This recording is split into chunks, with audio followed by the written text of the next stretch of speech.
नमस्कार, बहुत बहुत स्वागत है आपका खबरों की खबर में। मैं हूं आपके साथ सुमित अवस्थी। ऑपरेशन सिंदूर का जब से विराम लगा उसके बाद पहली बार प्रधानमंत्री नरेंद्र मोदी ने अब से कुछ मिनट पहले देश को संबोधित किया। अपने ओजस्वी और तेज तर्रार भाषण में प्रधानमंत्री मोदी ने पाकिस्तान और उसकी खामियों की जमकर बखिया उधेड़ी है। प्रधानमंत्री मोदी ने जो बातें कही उनमें से 9 बड़ी बातें क्या हैं, इस 9 बजे के बुलेटिन की शुरुआत आइए आज उसी से करते हैं। पहली बात जो प्रधानमंत्री मोदी के संबोधन में खास रही वो ये कि हमने कार्रवाई को अभी सिर्फ स्थगित किया है, यानी ऑपरेशन सिंदूर अभी सिर्फ स्थगित है, सस्पेंडेड है। ये नहीं मान लेना चाहिए कि ये खत्म हो गया है। दूसरी बड़ी बात जो उनके भाषण से निकल कर आई, अब बात होगी तो पाक अधिकृत कश्मीर पे होगी, यानी पीओके पर होगी। भारत ने नया न्यू नॉर्मल सेट कर दिया है कि अगर आप पाकिस्तान के साथ बातचीत करेंगे तो वो पीओके पर होगी, आतंकवाद पर होगी और किसी चीज पर फिलहाल नहीं होगी। तीसरी बड़ी बात, न्यूक्लियर ब्लैकमेल को बर्दाश्त नहीं करेगा भारत। बार बार ये कहा जाता है कि न्यूक्लियर स्टेट है, न परमाणु बम छोड़ देंगे।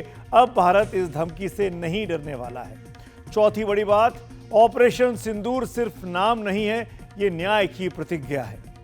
पांचवी बड़ी बात जो पीएम मोदी ने बोली, आतंकियों ने सिंदूर उजाड़े, हमने उनके हेडक्वार्टर्स उजाड़ दिए। जिस तरीके से आतंकियों के हेडक्वार्टर्स को मुरीदके में, बहावलपुर में, मुजफ्फराबाद में उड़ाया गया, उसको प्रधानमंत्री ने बहुत बड़ी कामयाबी के तौर पर भारतीय सेना की गिनाया है। छठी बड़ी बात जो पीएम मोदी ने बोली, पाकिस्तान को इतना नुकसान का अंदाजा होगा, ये अंदाजा तक नहीं था, उसने सोचा भी नहीं होगा। आपको याद होगा पीएम मोदी ने 24 अप्रैल की बिहार की रैली में, पटना की रैली में कहा था कि कल्पना से परे बदला लिया जाएगा। शायद उसी तरफ वो इशारा कर रहे थे। सातवीं बड़ी बात जो पीएम मोदी ने बोली, पाकिस्तान ने राज्य प्रायोजित आतंकवाद का सबूत दिया और गिनाया उन्होंने किस तरीके से आतंकियों के जनाजे में पाकिस्तानी फौज के बड़े अधिकारी और पाकिस्तानी सरकार के बड़े ब्यूरोक्रेट्स ने हिस्सा लिया था। आठवीं बड़ी बात जो पीएम मोदी ने बोली कि पानी और खून अब एक साथ नहीं बह सकते, यानी आप चाहें कि सिंधु का पानी आपको मिलता रहे, चिनाब और झेलम का पानी आपको मिलता रहे, तो ऐसा अब नहीं होने वाला। भारत ने एक नया नॉर्मल भारत पाकिस्तान के रिश्तों में अब सेट कर दिया है। और नौवीं और सबसे खास बात जो पीएम मोदी ने बोली, आतंकी जान चुके सिंदूर मिटाने का अंजाम क्या होगा। जिस अंदाज में पीएम ने जवाब दिया उसका साफ था कि अगर आप आतंकवादी वारदातें करेंगे तो अब भारत अपनी जमीन से बैठकर आपके ठिकानों पर सीधे हमला करेगा, जैसे ऑपरेशन सिंदूर में किया गया पहले 7 तारीख की रात को। प्रधानमंत्री नरेंद्र मोदी ने आज एक और बड़ी बात कर दी। उन्होंने पाकिस्तान की परमाणु शक्ति वाली हेकड़ी की हवा निकाल दी। प्रधानमंत्री ने साफ कहा कि पाकिस्तान परमाणु ब्लैकमेलिंग बंद करे, क्योंकि हिंदुस्तान अपनी हिफाजत और आतंक के खिलाफ लड़ाई के लिए ऐसी धमकियों से डरने वाला नहीं है। ऑपरेशन सिंदूर ने आतंक के खिलाफ लड़ाई में एक नई लकीर खींच दी है, एक नया पैमाना, न्यू नॉर्मल तय कर दिया है। पहला, भारत पर आतंकी हमला हुआ तो मुंह तोड़ जवाब दिया जाएगा। हम अपने तरीके से, अपनी शर्तों पर जवाब देकर रहेंगे। हर उस जगह जाकर कठोर कार्रवाई करेंगे जहां से आतंक की जड़ें निकलती हैं। दूसरा, कोई भी न्यूक्लियर ब्लैकमेल भारत नहीं सहेगा। न्यूक्लियर ब्लैकमेल की आड़ में पनप रहे आतंकी ठिकानों पर भारत सटीक और निर्णायक प्रहार करेगा। तीसरा, हम आतंक की सरपरस्त सरकार और आतंक के आकाओं को अलग अलग नहीं देखेंगे। ऑपरेशन सिंदूर के दौरान दुनिया ने पाकिस्तान का वो घिनौना सच फिर देखा है जब मारे गए आतंकियों को विदाई देने पाकिस्तानी सेना के बड़े बड़े अफसर उमड़ पड़े। स्टेट स्पॉन्सर्ड टेररिज्म का ये बहुत बड़ा सबूत है। हम भारत और अपने नागरिकों को किसी भी खतरे से बचाने के लिए लगातार निर्णायक कदम उठाते रहेंगे। प्रधानमंत्री मोदी की बॉडी लैंग्वेज से आप समझ में आ रहा होगा आपको कि कितने ज़्यादा उस वक्त वो आक्रामक तेवरों में थे पाकिस्तान को लेकर। मेरे साथ बात करने के लिए भारत के पूर्व विदेश सचिव शशांक साहब जुड़ रहे हैं। आइए उन्हीं से समझते हैं कि अब इस भाषण के बाद, इस पूरे घटनाक्रम के बाद क्या असर होने वाला है इंडियन सब कॉन्टिनेंट पर, भारतीय उपमहाद्वीप पर, खासकर भारत पाकिस्तान के रिश्तों पर। बहुत बहुत धन्यवाद शशांक जी बात करने के लिए। मैं स्पेसिफिकली अभी जो हमने साउंड बाइट सुनाई, एक न्यू नॉर्मल प्रधानमंत्री ने कहा और ये कहा कि आतंकवादियों और आतंकवादियों को समर्थन देने वाली सरकार में अब हम अंतर नहीं रखेंगे। तो क्या, मैं ये थोड़ा लोडेड सवाल आपसे पूछ रहा हूँ बहुत सोच समझ के, क्या हाफिज सईद और शहबाज शरीफ एक तराजू में रखे जाएंगे? बिल्कुल आपने सही असेसमेंट किया है। प्रधानमंत्री के मूड का, उनके जो संबोधन था, भारतीय जनता के साथ में बिल्कुल दिल खोलकर उन्होंने बात करी है और बहुत दृढ़ता से बात करी है। तो मैं समझता हूँ कि ये सबसे पहला मैसेज तो जो उन्होंने यूनिटी का दिया है भारतीय जनता को, भारत समाज को, और पीछे नहीं हटने का। जो भारत के बहनें और बेटियों का जो सिंदूर उजाड़ा गया, उसको बहुत, उनको लगता है कि बहुत जबरदस्त उस पर उनको धक्का लगा है। तो बहुत ही जेन्युइन तरीके से उन्होंने कहा है कि इसको जो है पूरे तरीके से फॉलो करेंगे।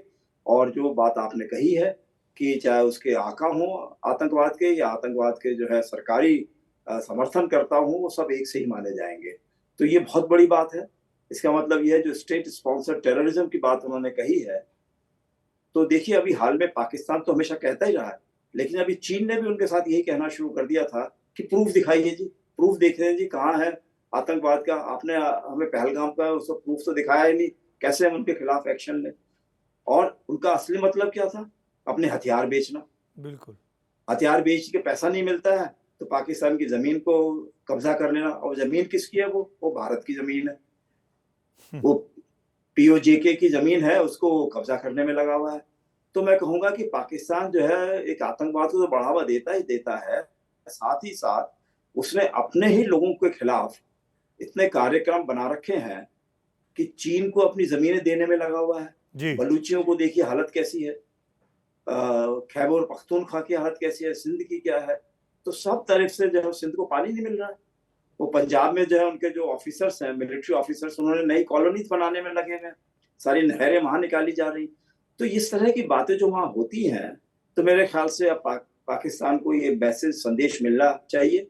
और आज प्रधानमंत्री का मैसेज किसके बाद में आया? जो हमारे जो ऑपरेशनल चीफ्स हैं तीनों सर्विसेज के, उन्होंने जब अपना पहले दिया, पूरा प्रूफ दिखाया कि कितने तरह का डैमेज किया गया है पाकिस्तान में, बुरे तरीके से उनके सारे एयर बेसिस को खत्म कर दिया गया, उनकी जो शान शौकत थी वो खत्म हो चुकी है। जिस तरीके से वो अपना आराम से घूमते थे उनके सीनियर मिलिट्री ऑफिसर्स, मरने के लिए कौन होते थे? आम जनता या जूनियर अफसर उनके या जवान। उनको इस्लाम का जो है वो पाठ पढ़ाया जाता था कि मरने के लिए तैयार रहिए, आपको जो है जिहाद करिए, आगे आपको जो है बहुत सारे मेडल्स मिलने वाले हैं जब मर जाएंगे आप। और खुद अपने जो है लोगों को जो वो बाहर, अपने परिवार को बाहर भेजने में लगे रहते थे, अमेरिका में या इंग्लैंड में, जमीनें खरीदते थे, बैंक लॉकर्स लेते थे। तो मैं समझता हूँ कि प्रधानमंत्री ने सबकी पोल खोल कर रखी है। शशांक जी आप रहिए मेरे साथ, बड़े इंटरेस्टिंग एनालिसिस आप कर रहे हैं, मैं लौटूंगा।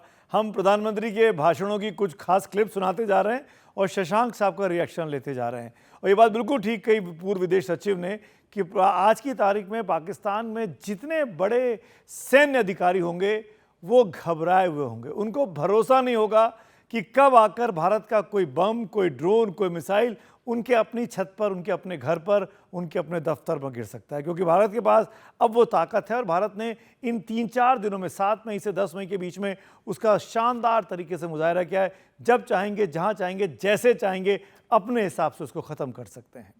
प्रधानमंत्री नरेंद्र मोदी ने अपने भाषण में आज ये भी साफ कर दिया कि पाकिस्तान चाहे जो कह ले, लेकिन भारत अब उससे बात करेगा तो पाकिस्तानी कब्जे वाले कश्मीर पर ही करेगा। सुनते हैं पीएम मोदी का ये खास भाषण। भारत का मत एकदम स्पष्ट है। टेरर और टॉक एक साथ नहीं हो सकते। टेरर और ट्रेड एक साथ नहीं चल सकते और पानी और खून भी एक साथ नहीं बह सकता। मैं आज विश्व समुदाय को भी कहूंगा, हमारी घोषित नीति रही है, अगर पाकिस्तान से बात होगी तो टेररिज्म पर ही होगी। अगर पाकिस्तान से बात होगी तो पाक ऑक्युपाइड कश्मीर पीओके उस पर ही होगी। प्रिय देशवासियों, आज बुद्ध पूर्णिमा है। भगवान बुद्ध ने हमें शांति का रास्ता दिखाया है। शांति का मार्ग भी शक्ति से होकर जाता है। मानवता शांति और समृद्धि की तरफ बढ़े, हर भारतीय शांति से जी सके, विकसित भारत के सपने को पूरा कर सके, इसके लिए भारत का शक्तिशाली होना बहुत जरूरी है और आवश्यकता पड़ने पर इस शक्ति का इस्तेमाल भी जरूरी है। सबसे खास बात जो मुझे लगी, आइए शशांक साहब से भी पूछ लेते हैं, हमारे साथ मौजूद हैं। अब बात होगी पाकिस्तान से तो वो पीओके पर होगी, आतंकवाद पर होगी। Shashank ji, correct me if I am wrong, 75 साल के भारत पाकिस्तान के इतिहास में, या अब तो 78 साल कहना चाहिए इतिहास में, क्या ये पहली बार है कि टॉप मोस्ट लेवल से बोला गया है कि हम पाकिस्तान से पीओके पर बात करेंगे? क्योंकि अभी तक भारत ये कहता रहा कि पार्लियामेंट का रेजोल्यूशन है, हमारा हिस्सा है, हम उसको लेके रहेंगे, पर अब हम बात भी करने वाले हैं पाकिस्तान की टॉप अथॉरिटीज से। ये पहली बार है क्या? अभी तो बहुत दूर है ये बात करने का समय, क्योंकि जिस प्रकार से प्रधानमंत्री जी ने बोला है कि पाकिस्तान के साथ बहुत बात होगी इस समय, तो टेरर पर, आतंकवाद के ऊपर बात होगी, बाकी चीजें बाद में।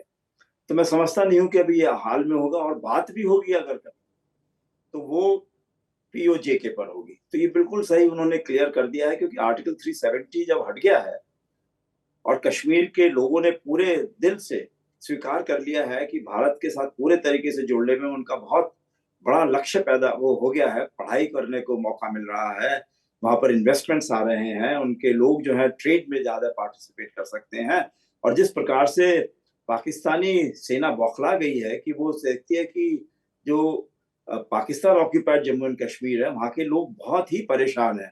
वो देख रहे हैं कि दूसरी तरफ इतनी खुशहाली हो रही है और उनको जो है बुरे तरीके से मसला जा रहा है उनके बूट्स के, मिलिट्री बूट्स के नीचे। तो वो इसको बात को नहीं सहन कर पा रहे हैं और वहाँ जगह जगह डेमोन्स्ट्रेशंस होते रहते हैं। अब वो उनको संभालने दीजिए, क्योंकि हमारी चीज ये है कि जो हमारे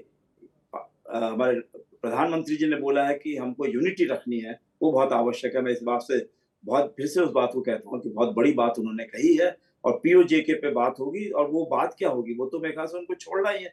वो तो यूनाइटेड नेशंस का पुराना रेजोल्यूशन है, जिसको वो भूल जाते हैं कि पाकिस्तान को अपनी सारी मिलिट्री हटा देनी है, वहां से सब कुछ हटा देना और इंडिया को अपना एडमिनिस्ट्रेटिव कंट्रोल रखना है उसके अंदर। शशांक साहब, टेरर और टॉक नहीं हो सकते, टेरर और ट्रेड नहीं हो सकते, पानी और खून साथ नहीं बह सकते, क्या इसका मतलब है कि अब पूरी तरीके से डेडलॉक है? डेडलॉक का मतलब यह है कि सबसे पहले बिहेवियर देखना है पाकिस्तान का। जो भागे भागे गए हैं सब जगहों पर अपने आकाओं से बात करने के लिए कि साहब जो है बचाइए, तो ठीक है, उन आकाओं ने बचा दिया, पैसे भी दे गए उनको, और हथियार भी मिलते रहेंगे। लेकिन मेरे ख्याल से उनको ये बात कही गई है कि अब आप जो है आतंकवाद को मत समर्थन दीजिए। पहले भी बात कही गई है, पहले कभी विश्वास नहीं किया उन्होंने, लेकिन अब साथ ही साथ जो हमारे प्रधानमंत्री जी ने बोला है कि बुद्ध की भूमि है हमारी, लेकिन शांति के साथ-साथ शक्ति का प्रदर्शन भी होगा और हम निर्णय लेंगे कि किस तरीके से, कब और किस प्रकार से करेंगे, वो पूरा भारत निर्णय लेगा। तो उसमें किसी को ये बाहर से वो कहेगा साहब न्यूट्रल देश में मिलेंगे जी और हम जो है पाकिस्तान, भारत दोनों बड़े अच्छे देश हैं, बड़े अच्छे नेता हैं, बड़े अच्छे लोग हैं सबके सब। तो ये बातें जो है ना वो प्रधानमंत्री जी बिल्कुल साफ कर दिए हैं, जी। क्योंकि मुझे लगता है कुछ थोड़ा-सा कन्फ्यूजन सा हो गया था भारतीय जनता में, तो उसके लिए आवश्यक था कि हमारे शीर्ष स्तर से प्रधानमंत्री जी खुद इस बात को साफ-साफ कर दें कि क्या विश्व को संदेश दिया जा रहा है। आप जिस और विश्व उन्होंने खास करके कहा कि विश्व के लिए संदेश है ये। जी, आप जिस विश्व की बात कर रहे हैं शशांक जी, एक कमेंट मैं आपसे और लूँगा आगे चल के। आज बड़ा इंटरेस्टिंग चीज़ हुई, प्रधानमंत्री ने कहा की तरफ से आया कि रात को 8 बजे वो राष्ट्र को संबोधित करेंगे।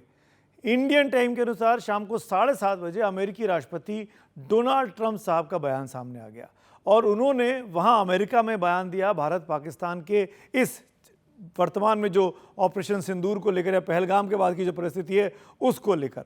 और अमेरिका से ट्रंप साहब ने कहा कि भारत को वो शांति का संदेश दे रहे थे, वो भारत और पाकिस्तान को एक कतार में खड़ा कर रहे थे।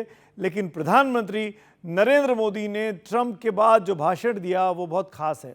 पीएम मोदी ने पश्चिम के देशों को भी आईना दिखा दिया कि कैसे पाकिस्तान में पलने वाले आतंकवाद ने उनके देशों में भी तबाही मचाई थी।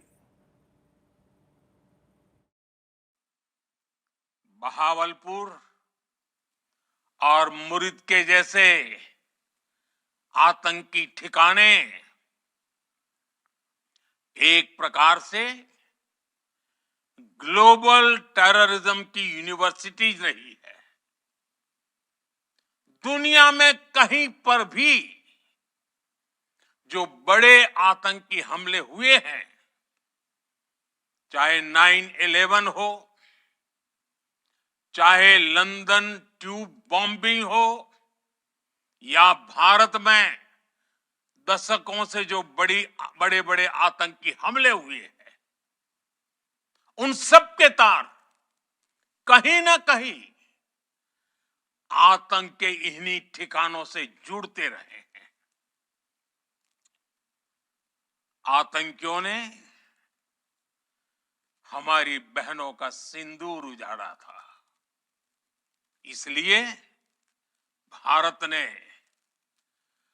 आतंक के ये हेडक्वार्टर्स उजाड़ दिए।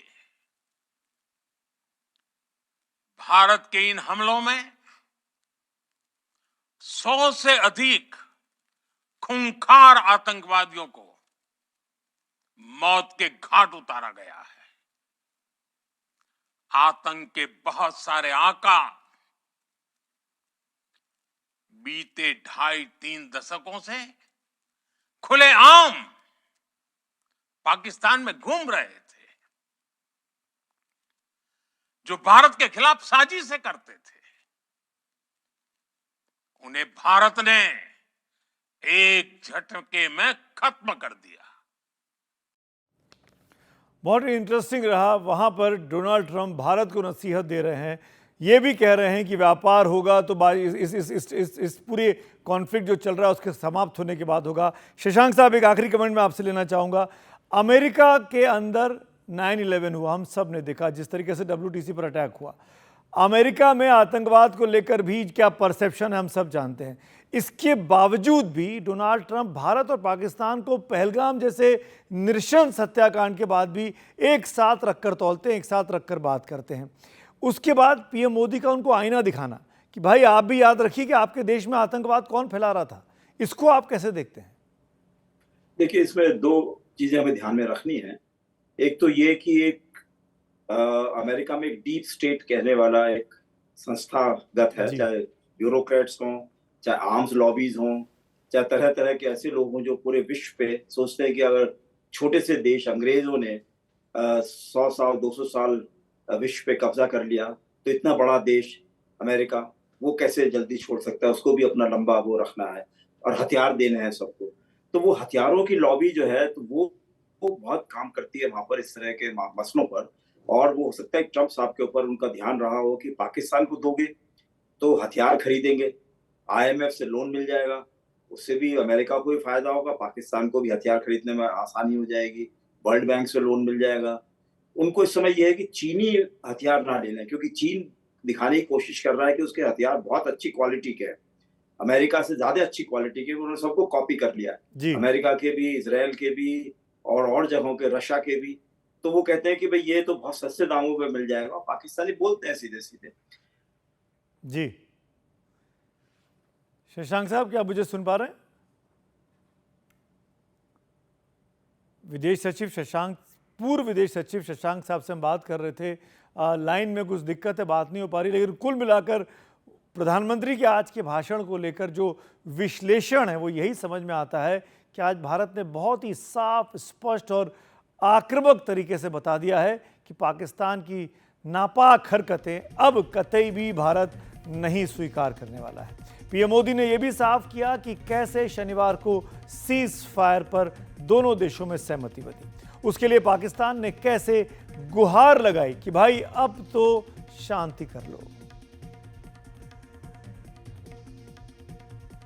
पाकिस्तान दुनिया भर में तनाव कम करने के लिए गुहार लगा रहा था, और बुरी तरह पीटने के बाद इसी मजबूरी में 10 मई की दोपहर को पाकिस्तानी सेना ने हमारे डीजीएमओ को संपर्क किया।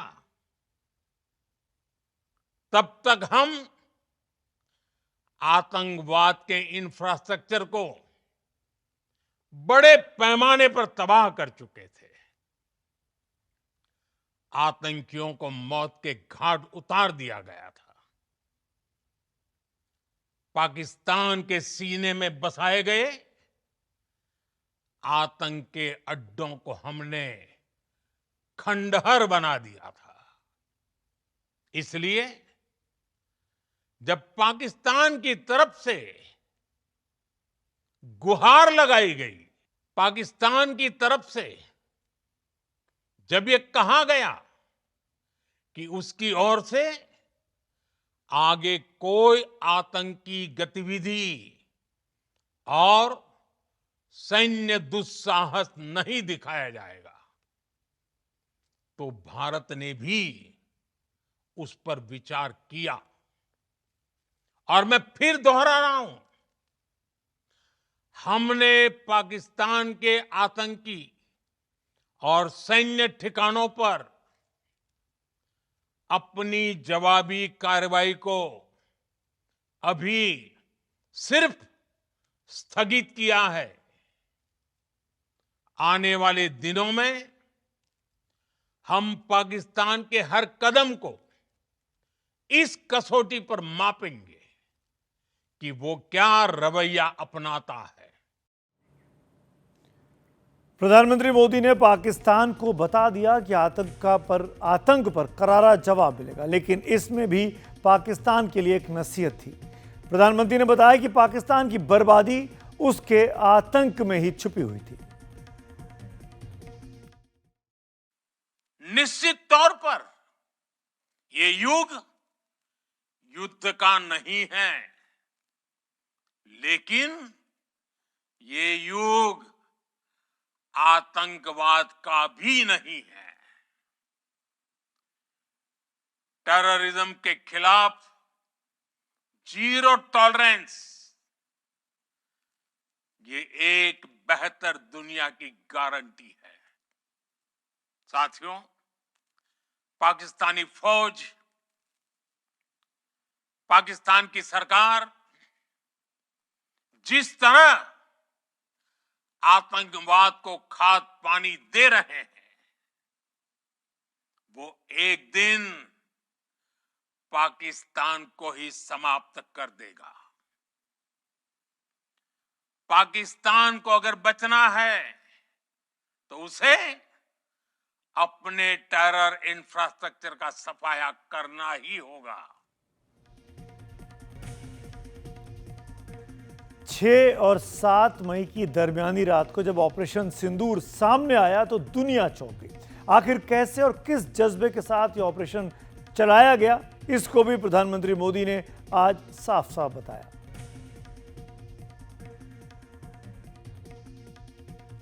ऑपरेशन सिंदूर ये सिर्फ नाम नहीं है, ये देश के कोटि कोटि लोगों की भावनाओं का प्रतिबिंब है। ऑपरेशन सिंदूर न्याय की अखंड प्रतिज्ञा है।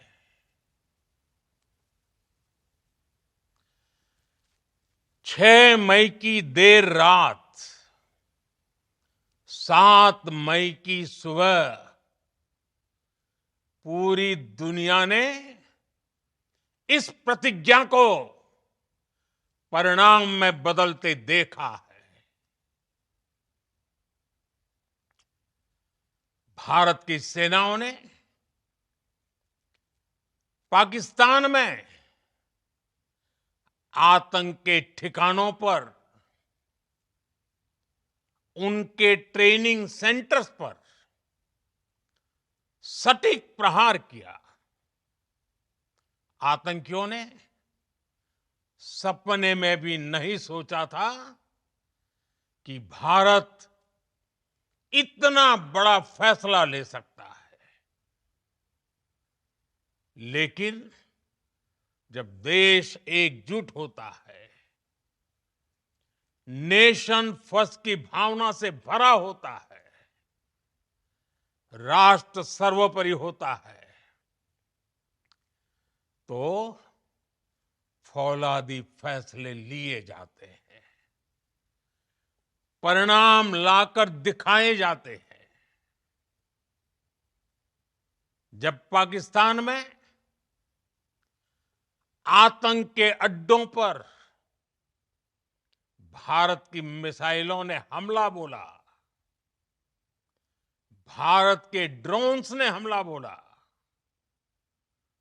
तो आतंकी संगठनों की इमारतें नहीं, बल्कि उनका हौसला भी थर्रा गया।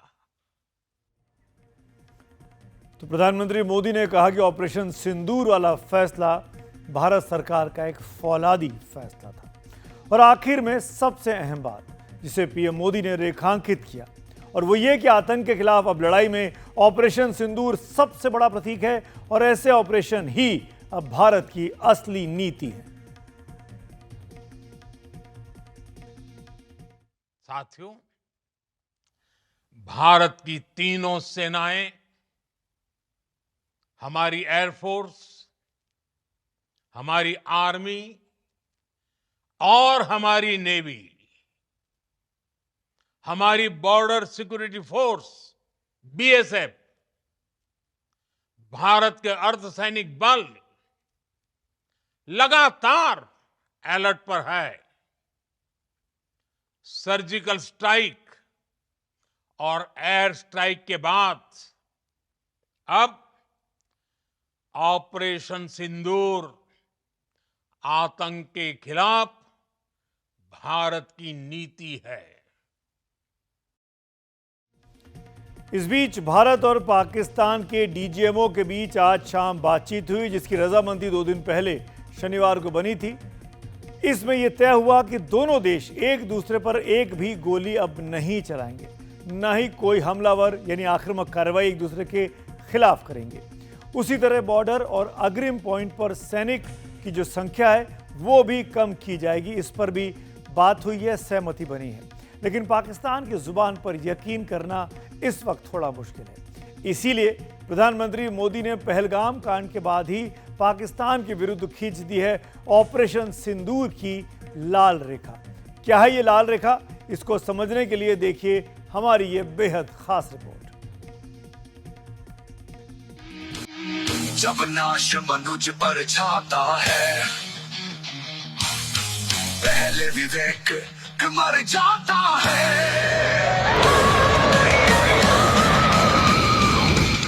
तुम संकल्प सुनाता हो,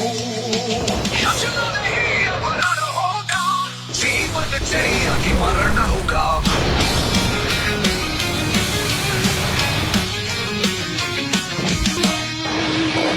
जब नाश मनुज पर छाता है, पहले विवेक मर जाता है।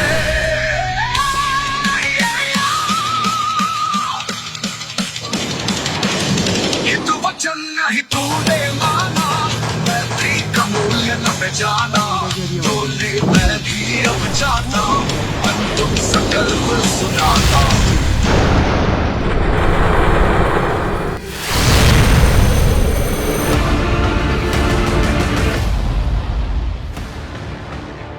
और इस अंतिम संकल्प को सिद्धि में बदला 6-7 मई की दरमियानी रात ने, जब भारत ने ऑपरेशन सिंदूर को अंजाम दिया। और इस तरह उस सिंदूर की लालिमा से प्रधानमंत्री नरेंद्र मोदी ने पाकिस्तान के सामने खींच दी लाल रेखा।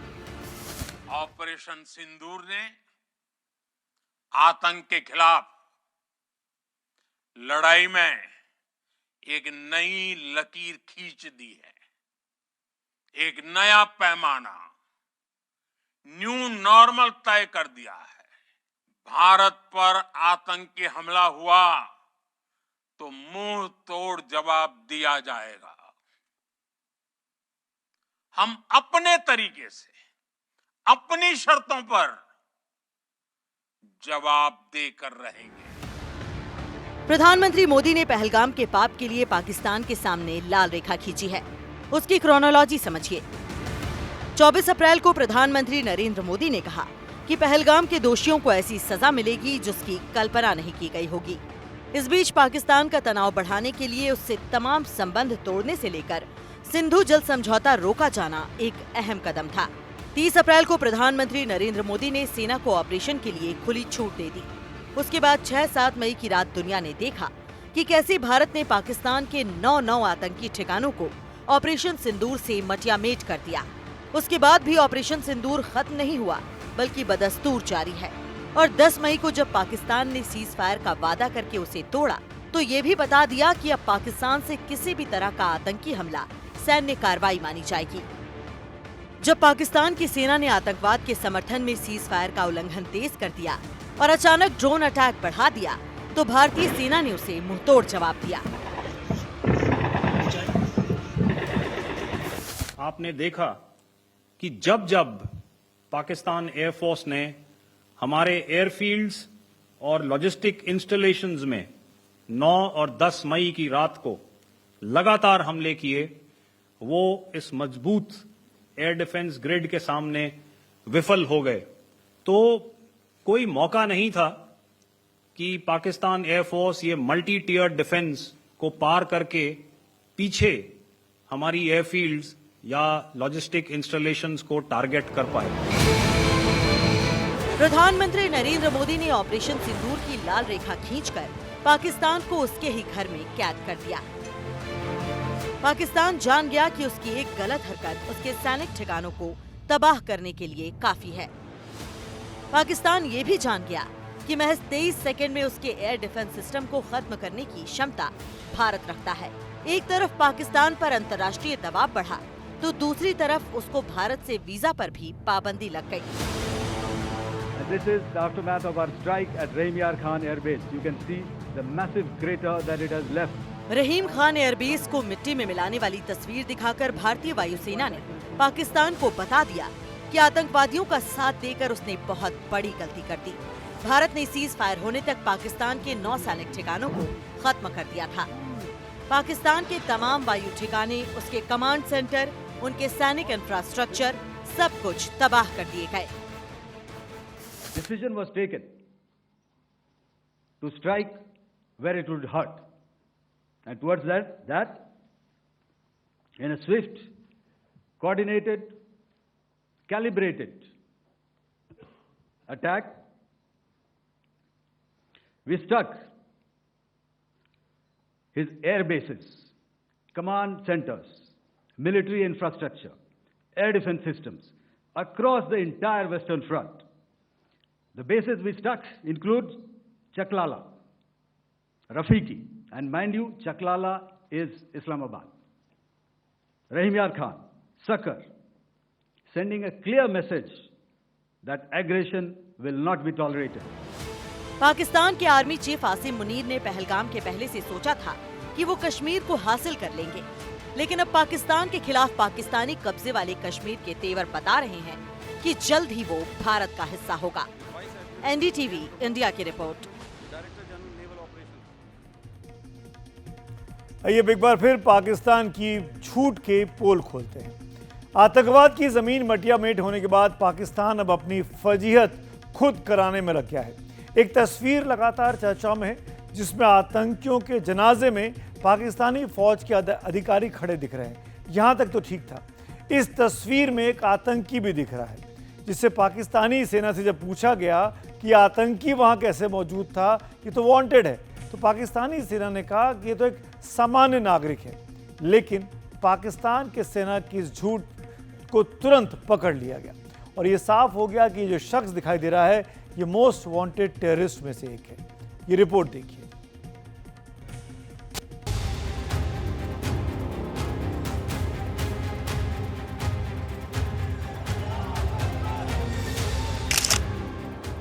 इस तस्वीर की पूरी कहानी समझ जाएंगे तो आतंकिस्तान में तब्दील हो चुके पाकिस्तान की कहानी भी समझ जाएंगे और ये भी समझ जाएंगे कि पाकिस्तान के सेना अध्यक्ष मुनीर को दुनिया जिहादी जनरल क्यों बोल रही है।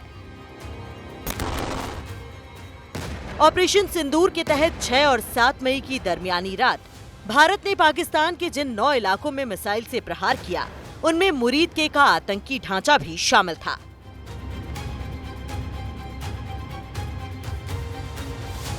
अपने स्क्रीन पर आप जो तस्वीरें देख रहे हैं वो मुरीद के में मारे गए आतंकियों के जनाजे की तस्वीर है। यहाँ सबसे आगे आप सफेद कुर्ते पायजामे में जिस शख्स को देख रहे हैं वो आतंकी है। ये लश्कर का आतंकी है जिसका नाम है हाफिज अब्दुल रऊफ। लेकिन पाकिस्तान इस आतंकी को मौलवी बताकर फौज और आतंकियों का गठजोड़ छिपाने की कोशिश कर रहा है। हम आपको आतंकी रऊफ के पीछे खड़े पाकिस्तानी सेना के एक एक अधिकारी का नाम भी बताएंगे, लेकिन पहले ये समझिए कि रऊफ कितना खतरनाक आतंकवादी है और हम आपको वो सबूत भी दिखाएंगे जिससे साबित हो जाएगा कि पाकिस्तान जिसे जनाजे की नमाज पढ़ने वाला मौलवी बता रहा है वो 100% आतंकी है। दुनिया भर में आतंकी रऊफ की तस्वीर को लेकर पाकिस्तान की किरकिरी शुरू हुई तो वहां की सेना ने आनन फानन में प्रेस कॉन्फ्रेंस की। आप देख सकते हैं कि पाकिस्तानी सेना के प्रवक्ता के चेहरे की हवाइयां उड़ी हुई हैं। पाकिस्तानी सेना ने बाकायदा आईडी कार्ड दिखाकर दावा किया कि जिस व्यक्ति को आतंकी बताया जा रहा है वो दरअसल एक साधारण राजनीतिक कार्यकर्ता है। लेकिन सेना ने यहाँ भी एक हास्यास्पद काम किया। पूरी दुनिया को ये पता चल गया कि जिस शख्स की पहचान पाकिस्तानी सेना ने एक सामान्य नागरिक के तौर पर बताई, उसका नाम, उसकी जन्मतिथि और यहाँ तक कि नेशनल आईडी नंबर, ये सारा कुछ उस शख्स की पहचान से मेल खाता है जिसे अमेरिका ने ग्लोबल टेररिस्ट घोषित किया हुआ है और इसका नाम है हाफिज अब्दुल रऊफ।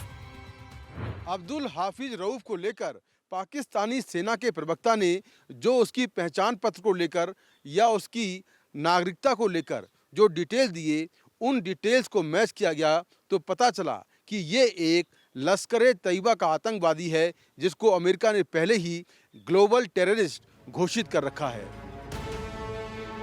अब जरा ये समझिए कि क्यों कहा जा रहा है कि पाकिस्तान में आतंकियों और सेना के बीच गठबंधन चल रहा है।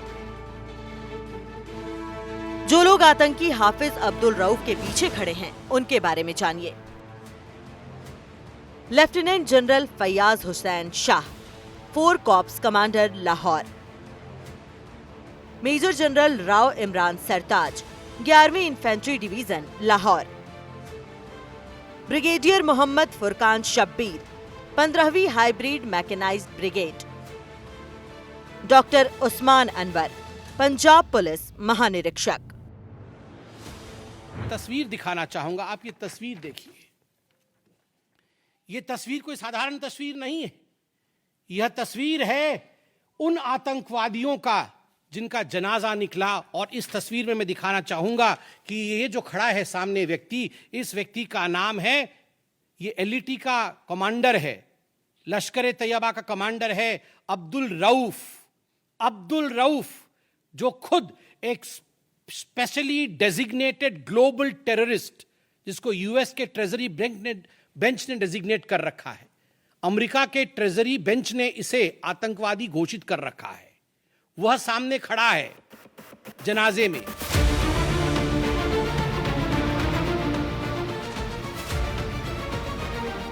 आतंकियों के साथ गठबंधन कर चुकी पाकिस्तानी सेना ऑपरेशन सिंदूर के दौरान कई मोर्चों पर अपना असली चेहरा बेनकाब करा चुकी है।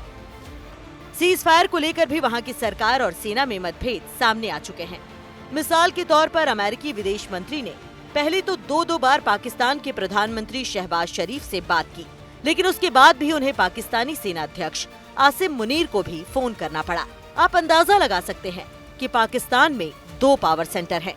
सेना वहां चुनी हुई सरकार के कहने में नहीं है। दूसरी तरफ भारतीय सेना को देखिए, सिर्फ पराक्रम ही नहीं, अनुशासन और मानवीयता की झलक भी मिलती है। दोस्तों, हमारी लड़ाई आतंकवाद और आतंकवादियों के खिलाफ थी। इसलिए 7 मई को हमने केवल आतंकवादी ठिकानों पर ही हमला किया था। पर अफसोस इस बात का है कि पाकिस्तानी सेना ने आतंकवादियों का साथ देना उचित समझा और इस लड़ाई को अपनी लड़ाई बना ली। इस परिस्थिति में हमारी जवाबी कार्यवाही अत्यंत आवश्यक थी और इसमें उनका जो भी नुकसान हुआ वे खुद इसके लिए जिम्मेदार हैं। हमारी तरफ से हमारी एयर डिफेंस सिस्टम्स देश के लिए दीवार की तरह खड़ी थी और इसको भेदना दुश्मन के लिए नामुमकिन था। तो एक तरफ भारत की सेना है जो किसी भी हालत में आम नागरिकों का नुकसान नहीं होने देना चाहती। दूसरी तरफ पाकिस्तान की सेना है जो आतंकियों को आम नागरिक बनाकर पेश करती है और पूरी दुनिया में अपनी खिल्ली उड़वा लेती है। पहलगाम हमले से कुछ दिनों पहले भारत और हिंदुओं के खिलाफ जहर उगलने वाले आसिम मुनीर पाकिस्तानी सेना की इस बदतर स्थिति के लिए काफी हद तक जिम्मेदार हैं। जनरल मुनीर की शुरुआती पढ़ाई लिखाई रावलपिंडी के एक इस्लामिक मदरसे दारुल तजवीद में हुई, जहां मजहबी अध्ययन पर जोर था। बाद में मुनीर ने पाकिस्तानी सेना में एंट्री की और शीर्ष तक पहुंचे, लेकिन छवि वही रह गई, एक जिहादी जनरल वाली।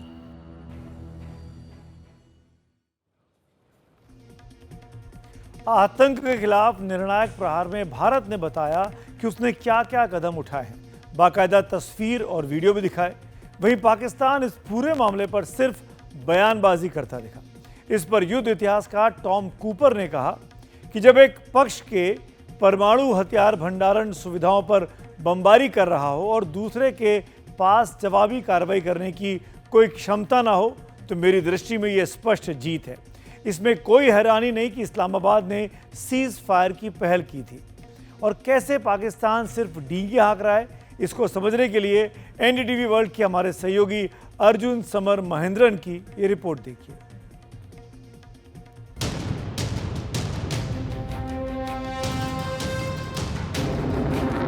हम आपको बताते हैं कि पाकिस्तान कैसे पहले सैन्य संघर्ष में पिटा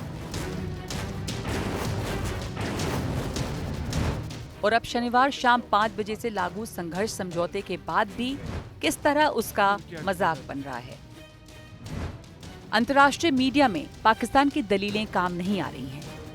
भारतीय सेना के तीनों अंगों ने 11 मई को साझा प्रेस कॉन्फ्रेंस की। इस दौरान उन्होंने पाकिस्तान सेना के कुछ खास टारगेट पर कैसे निशाना लगाया गया उसके वीडियो दिखाए, उसकी तस्वीरें दिखाई। इन सब पर टाइम स्टैम्प समेत दूसरी जरूरी डिटेल्स भी थीं। इससे किसी को कोई शक बाकी नहीं रहा। दुनिया भर के सैन्य विश्लेषकों ने भारत की ओर से इस तरह के स्ट्रेटेजिक कम्युनिकेशन की जमकर तारीफ की। वहीं बात पाकिस्तान की जाए तो उसके सारे दावों की धज्जियां उड़ती हुई दिखाई दी। ऐसा क्यों, वो हम बताते हैं। भारतीय सेना की प्रेस कॉन्फ्रेंस के बाद पाकिस्तान ने भी प्रेस कॉन्फ्रेंस की, लेकिन उनके प्रेजेंटेशन में किसी भी तरह का कोई सबूत नहीं दिखाया गया, ना कोई वीडियो, ना कोई सैटेलाइट इमेज और ना ही कोई ऐसा डेटा जो स्वतंत्र रूप से सत्यापित हो सके। ये देखा गया कि पाकिस्तान असलियत से इनकार कर रहा था, बस बयानबाजी कर रहा था। पाकिस्तान के हर जवाब पर नए सवाल उठते दिखे। रक्षा विशेषज्ञ पाक के दावों से संतुष्ट नहीं दिखे। पाकिस्तान के बयान में कोई तालमेल नहीं दिखा, किसी भी तरह की कोई फुटेज नहीं दिखाई दी, कोऑर्डिनेशन में भी कमी दिखाई दी। अंतर्राष्ट्रीय मीडिया दोनों ही देशों के दृष्टिकोण में अंतर को सामने लाया है। बेशक इससे भारत की साख बढ़ी है और पाकिस्तान एक बार फिर हंसी का पात्र साबित हुआ है। और बात करना चाहूँगा अपने देश के कुछ ऐसे लोगों की जो इस वक्त जब पूरा देश मुसीबत में है, लगभग एक साथ खड़ा है, कुछ लोग सोशल मीडिया पर कितना अनसोशल काम कर रहे हैं। भारत पाकिस्तान संघर्ष विराम की घोषणा के बाद कुछ लोग सोशल मीडिया पर भारत के विदेश सचिव विक्रम मिस्री साहब की आलोचना करने लगे और इनका यह मानना था कि विक्रम मिस्री साहब ने अपने मन से जैसे संघर्ष विराम की घोषणा कर दी हो। सोशल मीडिया पर हो रही ट्रोलिंग के बाद विक्रम मिस्री साहब ने अपने एक्स अकाउंट को जो तमाम पोस्ट थे उनको प्राइवेट कर दिया। कई आलोचकों ने विक्रम मिस्री साहब की पुरानी तस्वीरें, उनके परिवार के सदस्यों के बारे में अभद्र टिप्पणियां की, उनके निजी नंबर को सार्वजनिक कर दिया गया, जिसको खिलाफ पक्ष और विपक्ष सब एक साथ खड़े हुए और विक्रम मिस्री साहब का हौसला अफजाई की। लेकिन जिन लोगों ने ये ट्रोलिंग की वो अभी भी खुलेआम घूम रहे हैं और उनको पकड़ने के लिए क्या काम किया जा रहा है, अब ये देश जानना चाहता है।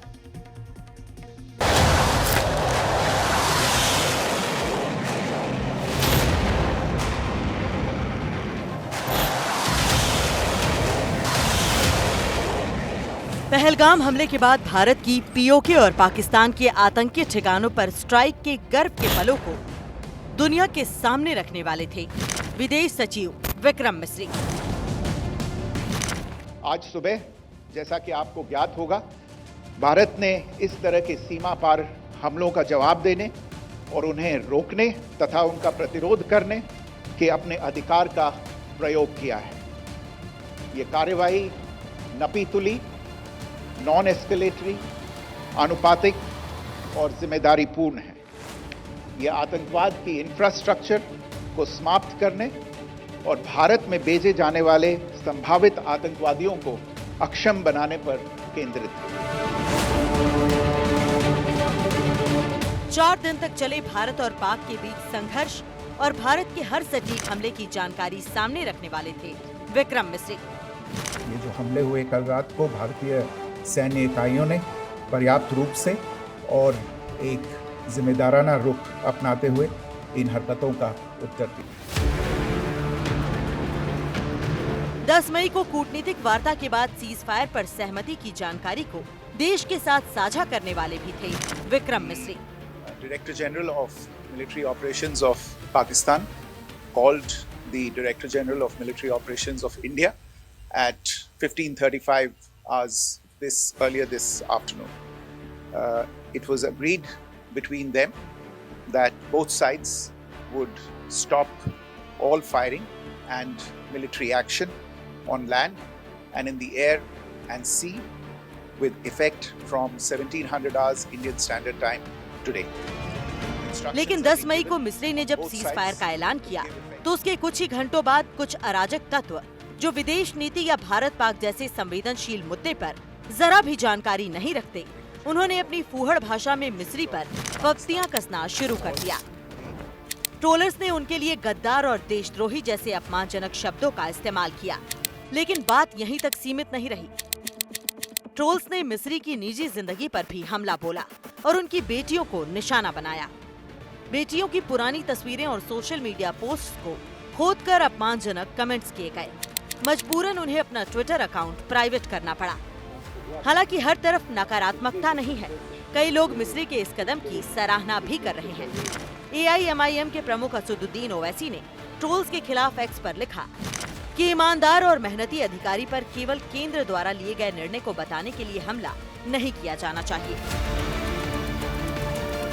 इस मामले में चाहे सत्ता पक्ष हो या विपक्ष, सबने एक स्वर में कहा कि विदेश सचिव को सोशल मीडिया पर ट्रोल किया जाना बेहद निंदनीय है। No, Vikram Misri is an absolutely highly competent, highly capable public servant, and it is possible that amongst these trolls there are many Pakistani elements trying to stoke up and trying to create some misunderstanding. So we should leave it at that. And if there is anybody who from India is trying to troll him, I would request them not to. Shameful. It is utterly shameful. The Foreign Secretary is a fine, upstanding, hard-working officer who served the country in numerous positions for many decades. I think he's done an excellent job throughout this crisis through his daily briefings. I think he deserves better from the people of India than to have him and his family, I believe even his daughter, being threatened and insulted. This is really sick people, lowlifes who have honestly nothing going for themselves. I think it's disgraceful. Vikram मिश्री के civil सेवा batchmate और बीजू जनता दल के नेता अमर पटनायक ने कहा कि ये दुर्भाग्यपूर्ण है और वो बस अपना कर्तव्य निभा रहे थे। It's really rather very unfortunate that Vikram Misri, our foreign secretary, is being so badly trolled after the ceasefire was announced. Why I say it's unfortunate is because the foreign secretary is just like the spokesperson of the government, and he was only communicating the decision of the government. It is not a personal decision taken by Mr. Vikram Misri.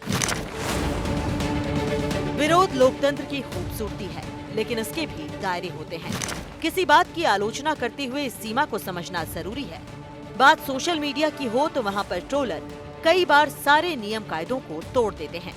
सवाल यह है कि क्या शांति की कोशिश करना गुनाह है? क्या एक राजनयिक का कर्तव्य निभाना देशद्रोह है? सोशल मीडिया पर चल रही इस ट्रोलिंग में लोगों ने अपनी संवेदनशीलता खो दी और ये भूल गए कि शांति के लिए उठाया गया कदम भी साहस मांगता है। इस रिपोर्ट के साथ हम आपके लिए एक सवाल छोड़ते हैं कि क्या शांति की कीमत इतनी सस्ती है कि हम उसे ट्रोलिंग की भेंट चढ़ा दें? एनडीटीवी इंडिया की रिपोर्ट।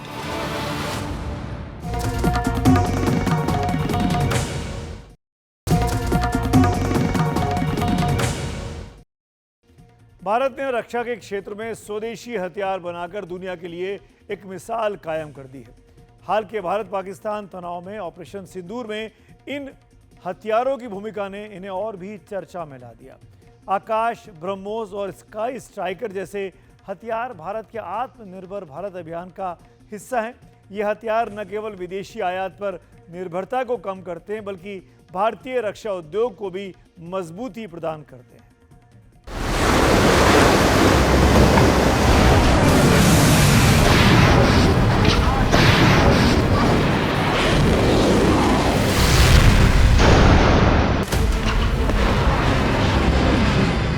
जिसने पाकिस्तान के होश उड़ा दिए वो ब्रह्मोस।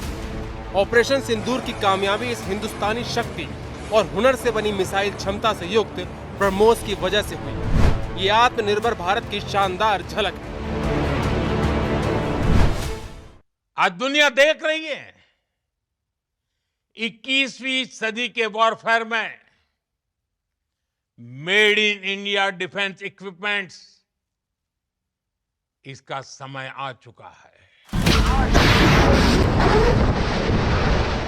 ऑपरेशन सिंदूर में ब्रह्मोस मिसाइल का पहली बार इस्तेमाल हुआ।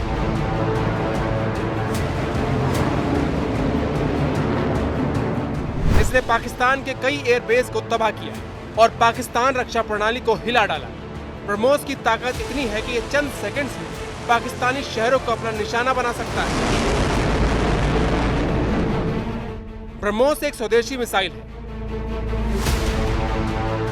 इसकी रफ्तार 7000 किलोमीटर प्रति घंटे की है। रेंज की अगर बात करें तो ये 450 से 800 किलोमीटर तक की रेंज रखती है।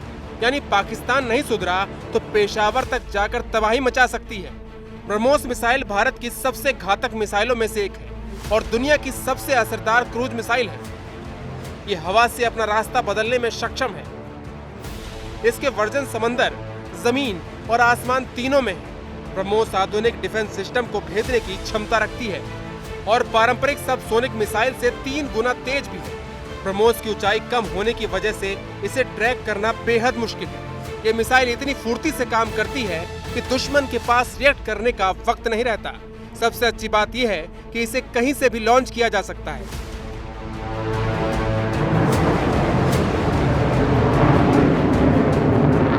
ब्रह्मोस ने जमीन पर अपनी अचूक मारक क्षमता का परिचय दिया, तो वहीं आकाश एयर डिफेंस सिस्टम ने आसमान में दुश्मन की मिसाइलों और ड्रोन्स को तबाह किया। आकाश एक एयर डिफेंस मिसाइल है, एंटी एयरक्राफ्ट का ओवरऑल है। ये डॉक्टर कलाम साहब का ड्रीम जो integrated guided missiles development programme में एक प्रोजेक्ट है। इनके बहुत सालों के पहले हमने डेवलप किया है DRDO साइंटिस्ट ने, और आर्म्ड फोर्सेस के साथ बहुत सालों के बरसे जुड़े हैं और उनका पूरा एक्सपीरियंस है, फुल ट्रेंड है। और आकाश मिसाइल को अभी पहली बार एक युद्ध में यूज़ किया है और बहुत अच्छा काम किया बोल के सुन रहे हैं, और एयरक्राफ्ट को नीचे ला लिया, पाकिस्तान का एयरक्राफ्ट को बोल के सुन रहे हैं। ये इससे क्या ज़्यादा क्या गर्व बात चाहिए DRDO साइंटिस्ट को। आकाश को रक्षा अनुसंधान एवं विकास संगठन ने तैयार किया। DRDO की ओर से विकसित आकाश एक मध्यम दूरी की सतह से हवा में मार करने वाली मिसाइल रक्षा प्रणाली है। इसकी रेंज 25 से 40 किलोमीटर की है। आकाश इतना शक्तिशाली है कि जमीन से हवा में मार करके एक फाइटर जेट को भी ये गिरा सकता है। ड्रोन्स और मिसाइल गिराने में सक्षम होने के साथ इसमें रडार आधारित कमांड गाइडेंस सिस्टम है। इसका निशाना 90% से ज्यादा सटीक है और ये 64 लक्ष्य को ट्रैक कर 12 पर हमला कर सकता है। आकाश के आगे पाकिस्तान पस्त पड़ गया। आकाश ने भारत की सीमा की तरफ बढ़ने वाले हर पाकिस्तानी हवाई हमलों को नाकाम किया। पाकिस्तान की मिसाइल और ड्रोन रणनीति फ्लॉप हुई। आकाश ने JF-17 फतेह 1 DJI सैन्य ड्रोन PL-15 मिसाइलों को मार गिराया। एक आयरन डोम की तरह आकाश देश की सुरक्षा सुनिश्चित करता है और दुश्मनों के हमले से सैन्य ठिकानों और शहरों को बचाता है। स्काई स्ट्राइकर सुसाइडल ड्रोन ने भी दुश्मन के नापाक मंसूबों को भेद कर उन्हें धूल चटाई।